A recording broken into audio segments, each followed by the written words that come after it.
Olha bem como é que é a dinâmica da avaliação da conformidade orgânica que vocês estabeleceram para vocês mesmos, que é mais ou menos o que está na legislação. Então, primeiro, vocês têm que ser membro da associação através de um grupo. Depois disso, depois de ser membro de um grupo, se declara conhecedor e cumpridor das normas, das regras da associação. Depois disso, tem que apresentar um plano de manejo e tem que manter um caderno de campo atualizado. Então, eu sou membro de um grupo, e esse grupo vai se vincular à AGE, eu me declaro conhecedor e cumpridor das normas, eu tenho um plano de manejo e eu tenho um caderno de campo atualizado. Essa é a minha tarefa. Esse que está aí acima é como se fosse a fase família, né? É a tarefa da família, do produtor, da produtora. Ele tem que ser membro de um grupo, tem que se declarar conhecedor, apresentar o plano de manejo e manter um caderno de campo atualizado. Agora, depois disso, tem a fase que já é da verificação. A verificação se dá em 2 momentos. Tem que estar envolvido em um processo de revisão de pares. Depois que a revisão de pares acontecer, tem que receber a visita da comissão de avaliação. O que eu não falei antes para vocês, e que talvez valha a pena falar, é que entre estar envolvido no processo de revisão de pares e receber a visita da comissão de avaliação, eu falei sim antes, eu falei rapidinho, vou falar de novo agora. Quando nós 8 nos visitamos e garantimos que está tudo bem, a gente pede à comissão, à AGE, que a gente quer a visita da comissão de avaliação. Vou até tirar para a gente conversar aqui. Olha o que eu falei. Eu falei que nós 8 nos visitamos e comunicamos para a AGE que está tudo bem, que nós 8 somos orgânicos. A partir daí, os 8 estão assumindo a responsabilidade pelos 8, sabia?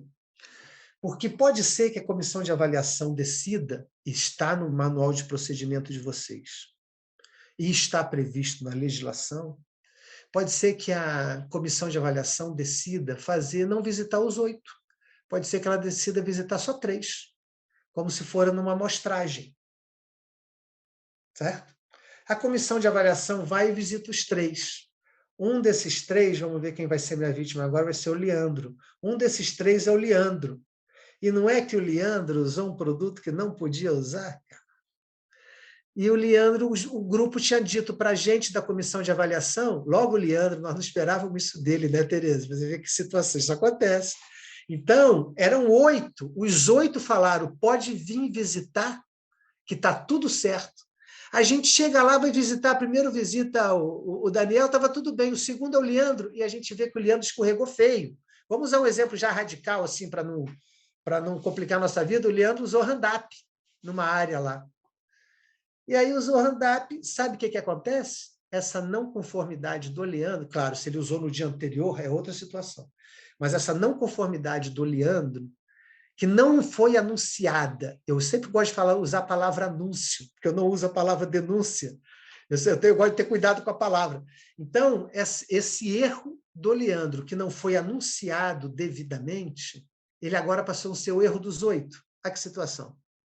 E a falta que ele cometeu não é leve, é grave. Ele usou hand-up. Significa que os 8 vão ficar suspensos de comercializar da feira. Olha que situação. Da feira, se vocês fazem feira, que esse grupo nosso de 8 faz feira, todo sábado. E aí nós não vamos poder. A AGE vai suspender o certificado, não do Leandro, vai suspender dos 8. Por quê? Porque o Leandro está representando os 8, porque a visita foi por amostragem. Que coisa, né?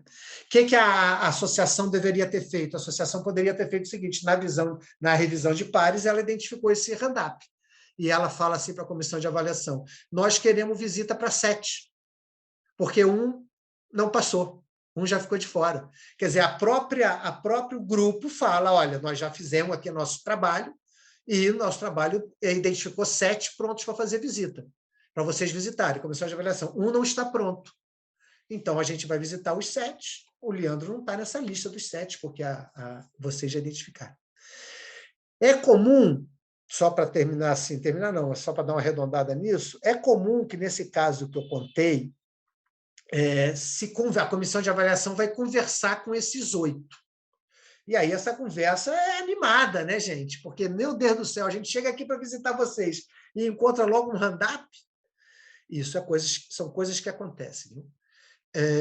Então, essa conversa é animada, porque os outros 7 não estão nem pensando, assim, odeiam a possibilidade de não poder ir para a feira sábado. E aí, essa conversa tem que ser uma conversa firme, baseada em regras. Isso está escrito nas regras de vocês, que é assim que aconteceria. Quanto mais a gente conseguir definir as regras antes, mais fácil fica de lidar com esses momentos, porque aí não é a minha vontade, não é o que eu acho, é o que está nas regras. Acontece, assim, no nosso caso aqui, acontece de terem consequências diferentes em função do que a comissão de avaliação identifica. Se a comissão de avaliação identifica que o Leandro realmente foi muito hábil e ele realmente estava agindo de má fé, e ele foi muito hábil em esconder isso dos outros, pode ser que as penalizações sejam diferentes. A do Leandro, seguramente, nesse caso exagerado que eu dei de ter usado o hand-up, ele vai ser suspenso, vai ter que passar por todo o processo de conversão outra vez, etc. e tal.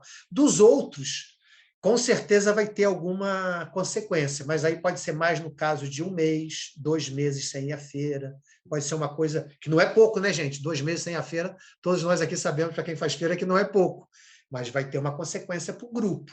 Mas pode ser, dependendo do que a comissão de avaliação avaliar, que a consequência para quem cometeu o equívoco seja mais séria do que para aqueles outros 7 que não anunciaram o equívoco. Aí vai depender, cada caso é um caso, não dá para eu ficar aqui elucubrando sobre as situações. Mas nós temos que estar preparados para lidar com situações assim, porque elas podem acontecer. Eu, ao longo de 30 anos lidando com esses negócios aí, já vi coisas bastante surpreendentes acontecerem. E aí é sempre um exercício a gente está atento para isso. No início aqui, agora não, que agora nós já somos muito, todo mundo, muita gente já sabe fazer, mas no início era um tal de surgir um problema, me chamar. Eu digo bonito, né? Enquanto está tudo bem, está tudo certo. Surgiu um problema, descobriram alguma coisa mais grave, me chamam para reunião. Então, a quantidade de reunião que eu fiz sobre assuntos dessa natureza, lá nos anos 90, início dos 2000, é uma enormidade. Depois, claro, naturalmente, outras pessoas foram despontando, se habilitando para esse tipo de momento, porque esse é um tipo de momento que exige, por um lado, conhecimento, por outro lado, bom senso, e ainda exige uma certa capacidade de mediação de conflito, porque nessas horas as coisas explodem, né?